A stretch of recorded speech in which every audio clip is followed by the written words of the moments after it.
iska dulqaad xoogaa hadalka ay canaan ku jiro qof reer mudug ah oo qoftan adayga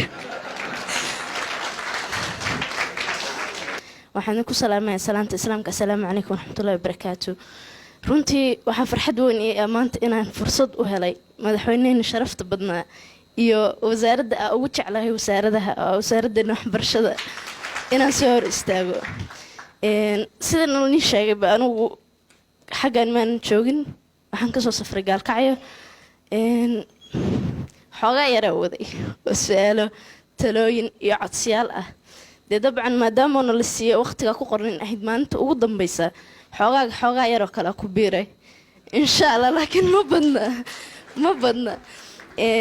marka ugu horeysa su'aalahan galaya waana boobsiinaya insha allah su'aalaha jawaabtooda waxaan ka sugayaa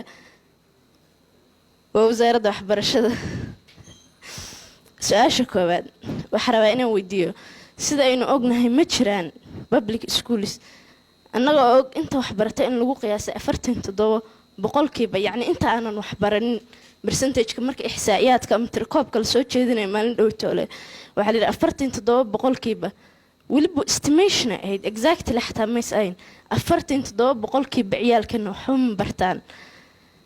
maxay u suurtageli weyda xataa haddii magaalo walba aan laga dhisayn public schools in degmooyinka iyo magaalooyinka ugu waaweyn min hal iskuul laga dhiso hadday adag tahayna in shacabku uu qaato dhismihii lacagtiisa dowladduna ay qaato mushaarkii macallimiinta oo la iskaashto si aynu wax uga soo saaran 47%.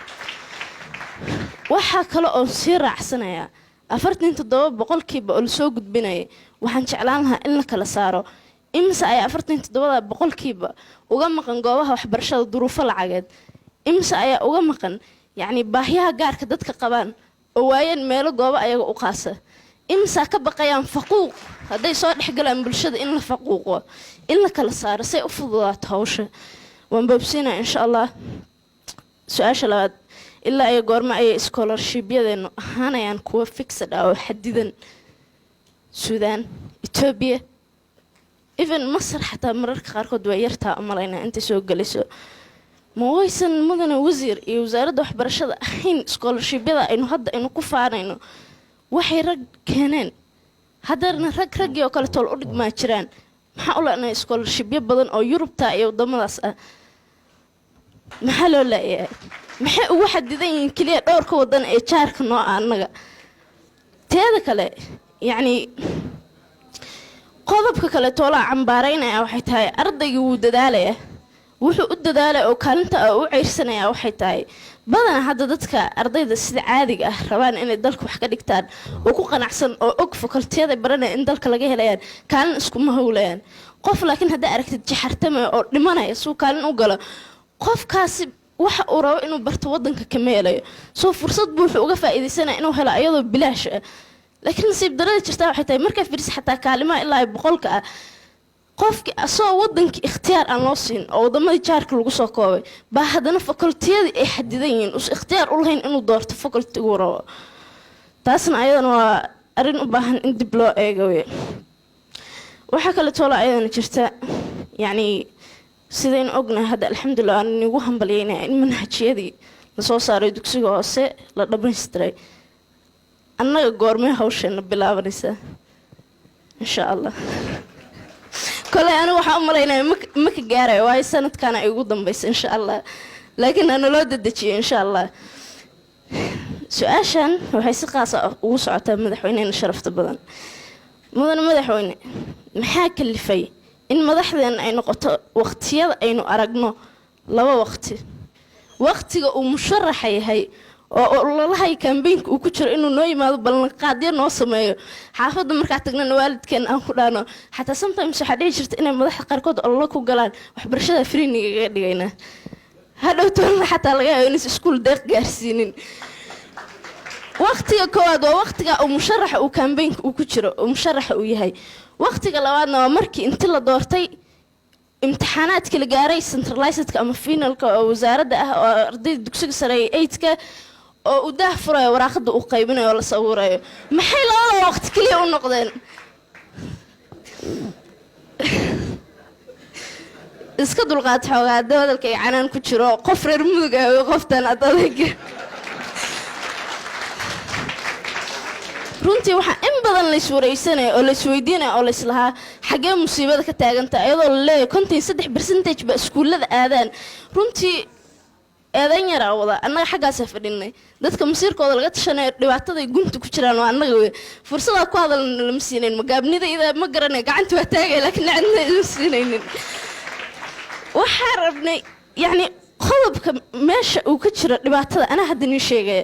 waxbarashadan waxay ku koobantay kaliya waa silbaaska even xataa wadaniyadan hadda aan naga raadinaysaan oo nagu caayisaan namaydan barin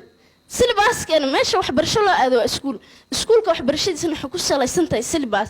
silbaaskana wax wadaniyad la dhaho kuma jiro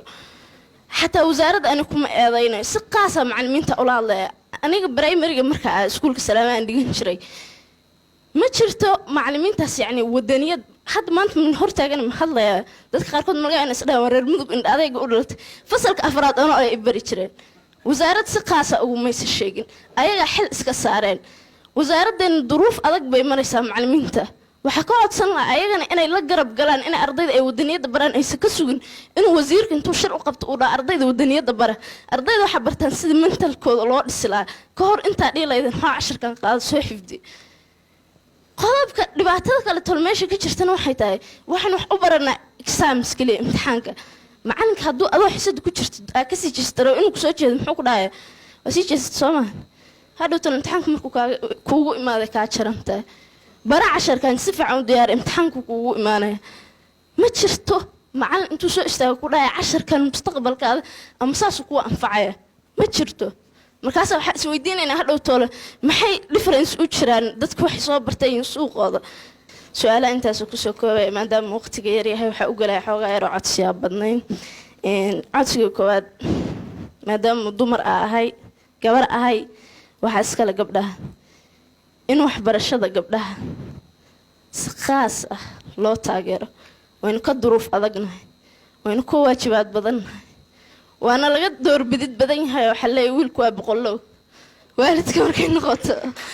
xataa waalidiinta qaarkood waxaan nasiib daraa inay dhacdo hadday duruuf lacageed ay ku timaado oo wiil iyo gabar ay haystaan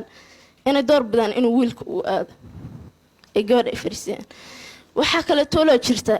annaga kaliya wax ma barano mas-uuliyadda xaafadana saaran waxaa laga yaabaa in maalintii oo dhan aynu xaafadda ka shaqaynayno xilliga firaaqada helna ee habeenka ay noqoto ma aadi karno library ma bixi karno ma isku imaan karno waxba ma baran karno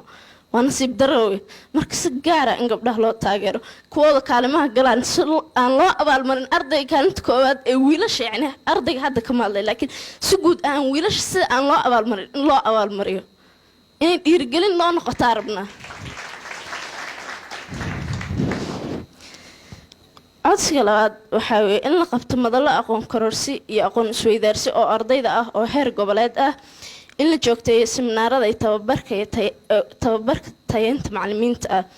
waayo waxaa nasiib daraa macallimiin badan waxaa jiraan ilaa 10 sano shaqaynayaan macallinkani wuxuu rabaa suu casharkan uu kugu dhigo waa sida uu ugu dhigo walaalkaayo 10 sano ka hor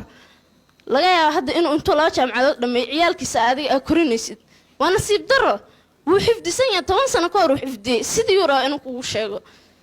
seminaar hadduu heli lahaa wuu isbedeli lahaa mentalitygaas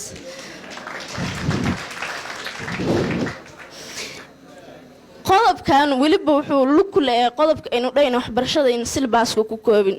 in la sameeyo barnaamijyo sanadle ah oo ardaydu kusoo bandhigayaan taalantiyadooda waa buuxna annaga waxna waraystaa laanahay iyo meelan ku hadalno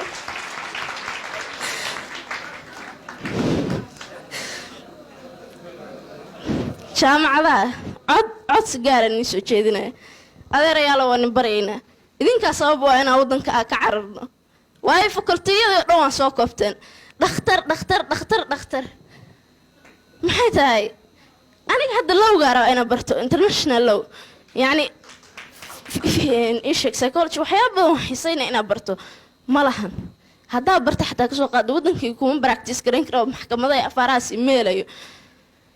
gabadha anaga saaxiibanahay baylooda rabtaa inay noqoto ma ka helayso waddanka labadan waxaa ku qasbanaa inaynu dhimanno say kaalin u helno kadibna ay dowladdana dirto so idinkaa waddanka dadka ka cayrin kartaan ama usoo jiidi kartaan fakultiyadan 10 jaamacadood haddaa fiirisid waraaqahooda fakultiyada bixinayan waa isku midkii xoogaa 2 koorse isdheeriyin keliya oo 2 bilood wax badan oo difference ma jiraan marka wadanka naga ceyrinina wadankan na joojiye hadaa soo gabagabeeyo insha Allah qodob yiriisa maadaama shalay oo ugu dambeysay laga hadlay dugsi quraanka iyo waxbarashada iyo waxaan ku darsanayaa hal point oo mudid in xogaa uu naga hoos baxay wal ilaa way jaahila laga ma dhahay xasha ilaa iga aqoon badintan ana ugu aqoon yaro meesha jooga oo ah yani sida iskuulka yani u xadidan yahay ardaygan 4 sano wuxuu dhiganay dugsi hoose 4 sano wuxuu dhiganay dugsi dhexe 4 sano wuxuu dhiganay dugsi sare dabcan aska Allah dad 3 sano dhigtan jiraan waa suurtagal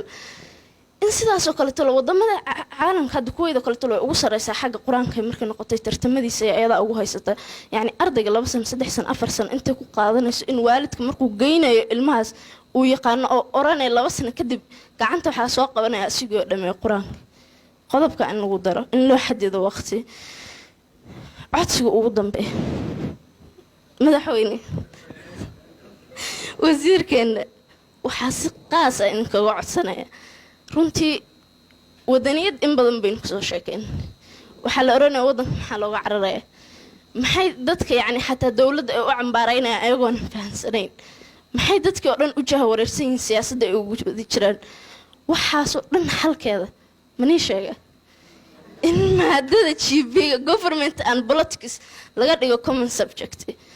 waay dadku ugu baahi badan dawladnimo iyo siyaasad inay bartaan waa dadkan 30 sano dalkooda u qaribnaa صغير كان حتى أنا